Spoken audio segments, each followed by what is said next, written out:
Welcome to the first episode of Rough Cuts. This is a creator podcast made by creators for creators.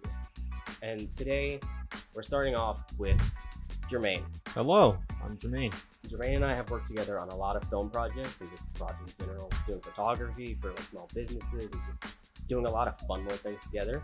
We also have Dylan, who is our operator today. Say hello. Hey yo, I'm the music man.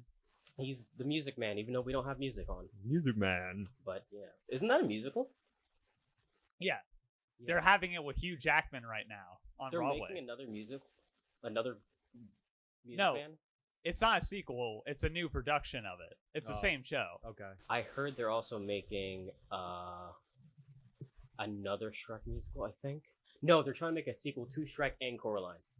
As a musical? No, just another sequel. I got it Oh. confused for a second. That's wild.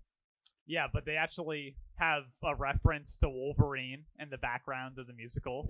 Why He's would on the Wells Fargo wagon Wow. with the clouds. Hilarious. Anyways, Jermaine, how are you doing today? I'm good. Doing swell. You? Well, I am tired. Yeah. Tell me I'm about very tired. The only thing that keeps me going is Red Bull that I'm not sponsored by. it. Red Bull Yes. gives you wings. They don't. Because if it gives you wings, then you only have wings for like 20 minutes and then you die. But That would. Yeah, you fall to a gruesome death. But up until then, it's probably pretty great. Oh, obviously. Yeah. I want the ability to fly. I think probably the greatest ability you can have. Okay, this isn't about art at all, but let me just ask you. If you could have any three powers, what would they be and why? Flight, because mainly just the freedom I would have with flight, literally would be able to go anywhere. Maybe super strength, because Dylan eating a banana off camera. You No, can't like, hear it. Definitely hear it. Sorry, but super strength and flight? yes, super strength, because I don't know, super strength is cool. Come on. Mhm. And lastly, probably illusions. Okay. Yeah. Now let me ask you. So you picked your powers. Now how would you use those to make you a better filmmaker? A better A filmmaker. better filmmaker. I would use the illusions as props. You wouldn't have to worry about props at all. You could even use your illusions as actors. I just Exactly. realized. Mm-hmm. You wouldn't have to hire actors. Yep. I could, with flight, I'd be a better cameraman. You wouldn't have wouldn't the need a motion. crane. You wouldn't need yeah, anything. I am the crane. Oh my god. And then super strength, you wouldn't need like a super big rig. You could have Yeah. like a tiny camera. Yep. You'd be a one-man show. essentially. Exactly. But The at the same human time- drone. But at the same time, how come there's no superhero movie where they are a filmmaker?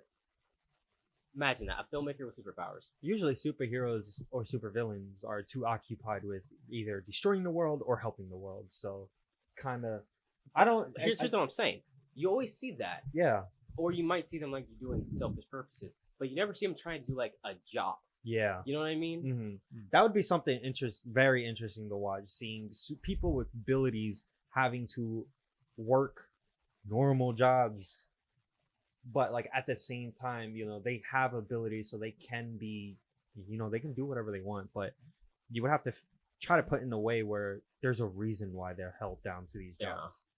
See, it's interesting because like going into like actually talking about artists, Hmm. but still talking about superpowers in the same kind of sense. There's a whole thing saying that like artists are kind of, not neurotypical, but atypical, which Mhm. means they have mental illnesses, and in a way that kind of gives them a sense of like superpowers, like superhuman abilities, because like ADHD kind of makes you see things a bit differently, or like bipolar depression or depression, you just see things slightly differently, and it's just kind of interesting to me because like in a way it is a superpower, it's just not exactly what you would think. Yeah. I mean, Just like X-Men. yeah. Just like X-Men. It's well, All artists are X-Men. with Exactly what it filmmaking is. comes, I believe, the power of observation, because you would have to watch a film and observe not only the shots, Mhm. but the locations of where they are, Mhm. and also it's just observation. Yeah. You just need You to have to have like an understand. attention to Yeah. detail and everything. A lot of people do think that shooting a film is just you pick up a camera, you point, is it on? you pick up a camera, you point, shoot, and you're done. Yeah. It's a lot of work. Like, Yes. even making a very short thing, I find myself like, oh, this is gonna be a short production. It's gonna be like 2 minutes, and then I end up writing 5 different documents for it because I have the script, Yeah. I have the cast, the crew, whatever paperwork to organize, and then like I'm always like, oh, well, I want to make a shot list, and oh, I also want to make a prop list so I can like organize it better, and then a little 2-minute project always ends up being like a week-long thing. Yeah. No matter what it is. That's always, the struggle with filmmaking. You believe something is going to be shot quickly, and Yeah. You'll get it out within like maybe the week or 2 weeks, but Yeah. realistically, that's not going to happen. See, one of the first films that like I made for myself, which I think you helped out on, and Dylan, was Fresh Air. Mm-hmm. And Fresh Air is one of the weirdest productions for me because like I wrote that in like I think 2018, right? And I didn't shoot it until like I think the summer or so Yeah. of 2019. And I didn't finish shooting it until actually it was spring I started shooting, summer I finished shooting, and I didn't finish editing it until like 2020, and I didn't release it until like summer of 2020. So technically, I took 2 years to make a short film that's like I don't even remember how long it is. I think it's like 3 minutes long, 4 minutes. About 5, close. Yeah, it was like 5 minutes. So it's almost nothing, almost no dialogue or anything, and it took like maybe 2 days to actually shoot. But I took 2-3 years to make this. Yeah. And it's just so weird to think about Mm-hmm. because I mean we worked on a lot of projects together, and a lot of times we will say, oh yeah, it's gonna be quick and easy, like in and out, and like Never is. it never is. It never is Never because you'll is. always run into something, and you'll always have to adjust. Yeah. And like being a filmmaker really is just being able to That's another thing about being able to adapt to your Exactly. environment. being able to like, okay, so this isn't going the way I wanted to. Let me readjust, or like, Yeah. oh, okay, I want this to happen, but this person's idea is good, so maybe I should go with this. Mm-hmm. And like you kind of don't see that going because there are a lot of people who see they want to make their film project.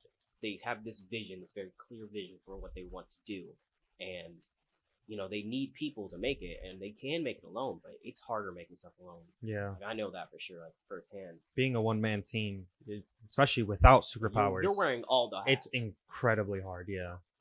And like there's people who have this clear vision of what they want, but when they add on people, you add on producers, you add on editors or actors or whatever, everyone's gonna have a say in what they want Yeah. in your movie, in your vision, and you always have to decide whether or not you want to adjust your vision to make it possibly be better or possibly be worse. You really don't know, because like a vision is kind of more like an idea Mm-hmm. of what you think it will be, and like you might think it's gonna be great. You have this clear vision, like, oh, this is gonna be a great movie, it's gonna be amazing, and it might not be that way. Yeah. So someone's idea might be better, or you might have a good idea and someone's suggestion might make it worse, and you have to just be able to adapt. Yeah. Just be able to be like, all right, I'm gonna make this choice. I'm gonna listen to this person, or I'm gonna stick to what I wrote. Yeah. Yeah. It's like a big buffet. Yeah. Everyone's pitching in on something, but it's all gotta mix together and complement each other. And it's so complicated because we worked with so many different kinds Yeah. of people, and When like, you have so many like different voices and opinions, it's really hard to come to an agreement into one thing. oh yeah, It's very difficult. it's incredibly difficult, especially when like you can tell that everyone just wants to make a good project. Yeah. Everybody's passionate about this Yeah. project. It's just the way it's performed is sometimes not as easy. Because like going in, everyone wants something out of making a project, out of a short film. You want like to either put in a festival, you want to show your friends and family, or you want it to be a part of your reel, or you want to show your acting skills or get Mhm. better. Everyone going into this project always does have their own idea of what they're expecting, Mm-hmm. and it's hard to like, I guess sometimes go to people with an idea and have them telling you like, oh, this is what I think would be better, or this is what I think could be better, but Mhm. at the same time I don't like your idea, or blah blah blah. It's hard to hear that Yeah. because like To you, especially if you've worked really hard on it. To you, it's perfect. To other people, it may not be. Yeah, and that's just like a big sense of like being an artist or creator as a whole. To you, it has meaning and it's perfect a lot of times. And sometimes, maybe things aren't perfect because like if you have like imposter syndrome, for example, it's hard to like have a work and think, is this good enough? Or constantly changing it. I find myself going back to scripts I started and changing it. Yeah. Going back and be like, all right, this isn't good enough. I need to readjust this and rewriting a script. There's a script that I've been showing you guys for like, I think almost 2 years now, and I've changed it so many times. Yeah. I still have the original copy. I have like 6 different printed out copies of this like 15 to 20 page short that I just keep changing. And like, I still keep going back to it and I reread him like, this could be better. I don't know if people are gonna like this. I don't know if this is gonna look good. Yeah. And I just need to like stop and be like, all right, let me take a chance.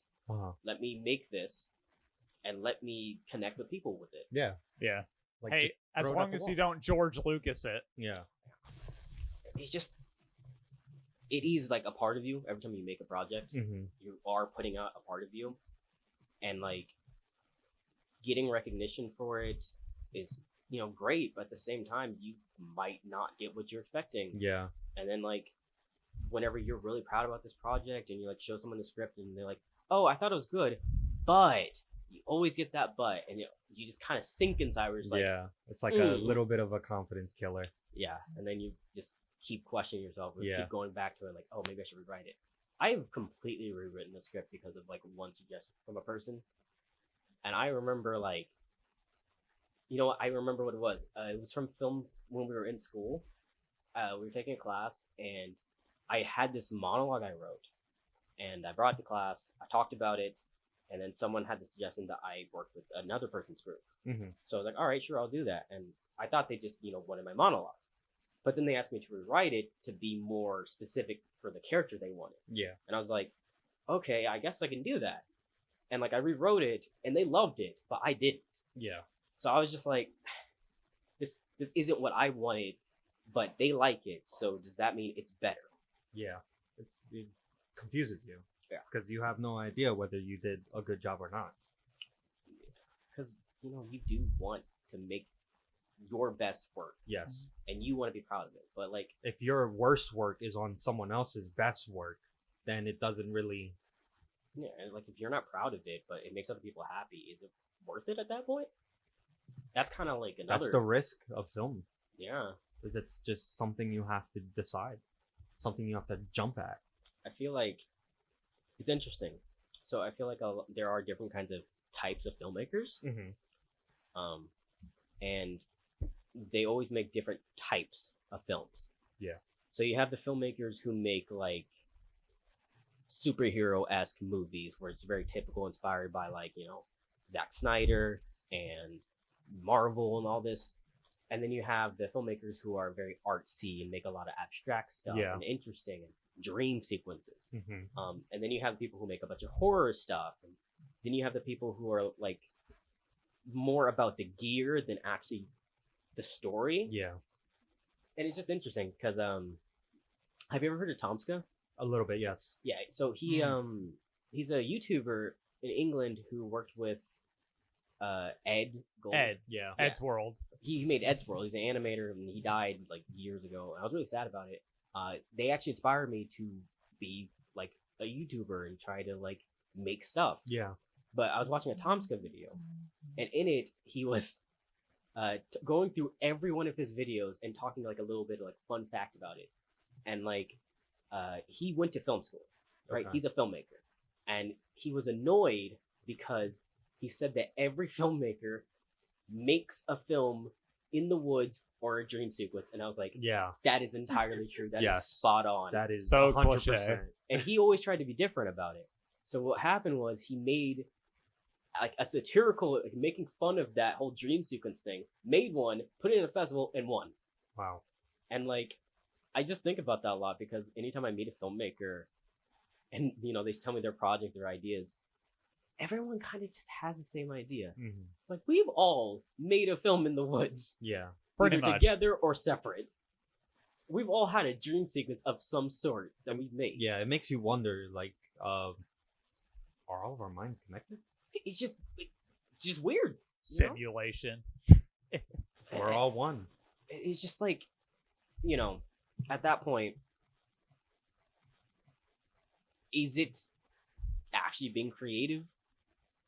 You know what I mean? Well, yeah. It's hard to be original, you know. Yeah, entirely like original. what is original, because Yeah. you can go back in time and see things that are done new now, Yeah. but have already been done. Yeah. Yeah. The only difference is they tweaked it and Mhm. changed maybe a little bit of it or all of it. And like, what is originality? The originality is kind of just, it's not exactly real, but it is real. Yeah. My whole thing about it with like film is that you can be inspired by something. Here's a big thing for me. I can always tell when somebody is inspired by something or when they're mimicking it. Yes. When they see something and they're just trying to do it. Mm-hmm.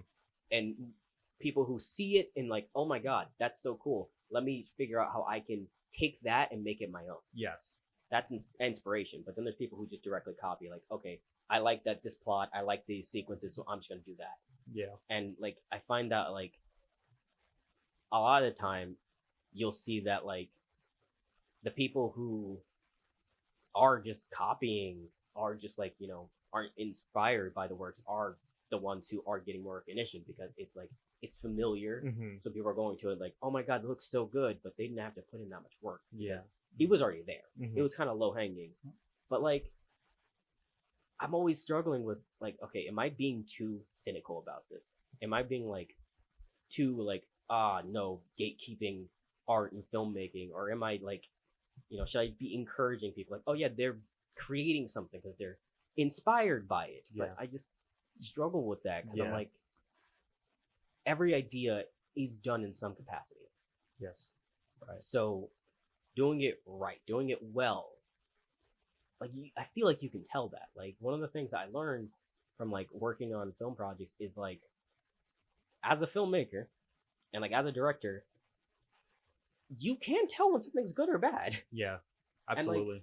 I struggled for a long time with like people would show me their scripts, people would show me their like short films, and like I would always be like, is this bad or am I just being an asshole? Yeah, that's the same with some like, I'm gonna throw out an example. Mm-hmm. Detective Pikachu. Mm-hmm. It was a great movie, but I don't know if it was me or it was the movie, Mhm. but it felt like a college kid wrote it and shot it, because Like a fan film. yeah, it felt like a fan film. I totally see that. Because the girl, the detective girl, Mhm. she was a great actress, don't get me wrong. Oh, yeah. But something felt off. It felt like a school video with when her character It came kind in. of did. When, like, obviously Ryan Reynolds carried the entire movie. I mean, But- Ryan Reynolds, he was just playing Deadpool. Yeah, it was just Pikachu. Deadpool Pikachu. Yeah. But Exactly. Deadpool for kids. Exactly. but it also, like, the CGI is great. It's Mhm. pretty on par with like the games and stuff like that. And Like, it don't look The terrible. the characters look like their characters. Yeah, you could tell that they like actually put effort into Mhm. like making the characters. It's just the acting, it was kind of off when I it can came totally to see like that. anybody who wasn't Ryan. Yeah. It was a little off. And like my biggest thing about that is I feel like the reason why they did that, why they had that kind of like issue with like the separation of Ryan and the other characters, is the fact that they were like, I think they were like tiptoeing across a somewhat adult movie and a Mhm. movie that could be for kids. Yeah. And because of that, it didn't fully mesh together. So you Yeah. have like, you know, I forgot his name. Like, what was the guy's name? The I don't kid? remember. Yeah, the kid and like, you know, the detective girl. They felt like a teenage kind of like cartoon Yeah. or like series. And then you have Ryan Reynolds' character, and you're like, oh, Deadpool. Yeah. That's all you're thinking. And it's just like, you know, he's making a somewhat adult jokes and they're in somewhat adult situations. Yeah. But at the same time, you have them acting very childlike, even though Mhm. they are supposed to be young adults. Yeah. So it just didn't fully mesh. You know? Yeah. Yeah. It sucks they're not making any more of those because I think they had a lot of potential. Oh yeah, they could have Mhm. definitely, if they wanted to make a sequel, I'm sure they could look at their previous movie, see what they've done wrong, and Yeah. Or just make it better. Because Sonic, Pokemon stuff in general. yeah, so Sonic much. was amazing. Sonic. Sonic was on God. like a whole different level. I don't know, like from Detective Pikachu to Sonic, it was like a Like a stark rocket contrast. shot up in the air. I know. It's so interesting to think that like the best movies, or like not even the best movies, but movies that are really popular, really good, just heavily CGI. Yeah. And like I kind of have a, it's an in between thing. We can go like more in depth about this on like, a I different feel like podcast. it might. It's like practical props are great, CGI is great, but too much of either could absolutely ruin a movie. And that kind of like, kind of brings back to the whole originality thing, is that like I feel like sometimes a lot of movies rely so heavily more on CGI Yes. that they aren't going as much into the story. And at that sense, they're taking a typical plot, but making some cool CGI characters and it's distracting you, and that's what you think is cool. Mm-hmm. That's why you're watching the CGI characters, not because of the story. Yes. Because it's a story you've seen before, but the characters, oh my god, They look pristine. Ooh, they look so realistic. crispy. I'm trying to remember the movie. There was a very specific movie that I thought about this with. It was like a very popular movie too, and I didn't like it because like there's no plot. It was boring. Besides like the cool characters in it, there wasn't anything in it. I'm trying to remember what movie it was. Ready Player One. Ready Player One was interesting. It took me a while to watch it just because like, It took me a while to watch it too. I just Still haven't. I have the interest in it because it's like, oh my god, pulp culture, but like it's fan service. Yeah. It felt too like disjointed from the real world. Because I think understand that that's was what kind the of point. I felt like that was the idea. Like The thing is that like it's a complete throw off from the real world because it's dystopian. Yeah. And then you're getting thrown into this utopia. and it's just beautiful. so cool, but Yeah. like the plot is very like it's the Goonies. Mm-hmm. The plot is It's the the Goonies. Goonies. Yeah. Finding a treasure, following a map, unlikely friends. That's literally it. Isn't that so funny that you can actually like just say that so many movies are just the Goonies? Literally, you can just say it's like, oh, it's the Goonies. Yeah. Like, Rugrats, they're the Goonies. The Rugrats are the Goonies, or maybe the Rugrats are the Goonies are the Rugrats. I don't even know. Yeah. What is your favorite childhood movie? Brother Bear. I remember Brother Bear. Wow. That's Brother Bear. When I watched that movie for the first time, I honestly I fell in love. You fell in love Absolutely. with filmmaking or the Bears? Yes. Mm. No, the plot of the movie. It's like But if you think about it, it's the Goonies. in a way, not really. In a way, It's the Treasure Goonies. Planet. Because or a Planet, goofy it's the movie. Goonies. because it's like this guy meets this group of people or person Mhm. and they have to kind of adjust to this new environment or this Yeah. new world. So that's pretty much Treasure Planet. That's Treasure Planet. where the kid he meets Silverhand.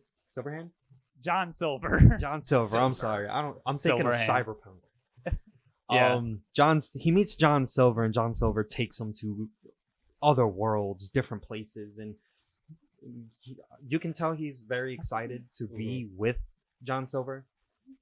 But you can also see that he has to adapt to how John Silver does things because it's not typical to what he's used to. You might need to see it again, but your heart's in the right place. Well, we've been talking for almost half an hour now, so I think we should wrap up this first episode. Okay. But thank you for watching or listening. This is the first episode. We're gonna try to do this more often. This was fun. Yeah. It was annoying to set up just because of how much Took a while. stuff we have. 'Cause, Yeah. if you're listening to this, we're also filming this, so we have lights, camera, and everything set up. We're gonna have like a little set we did, but it was a lot. Put a lot of effort into it, so we appreciate you watching. Um, I'm glad we figured it out though. yeah, we figured it out, and it was a bit of an effort, but yeah, we got it, and we're gonna do more of these. So, yeah, We'll would see you like next to say time. anything? Just see you next time. Just Yeah. goodbye. Josh, Goodbye. Josh, Dylan. We'll see you next time. Dylan's on This is the scene. Planet Grimm. This is Planet Grim. Yeah, Planet welcome Grim. to my planet.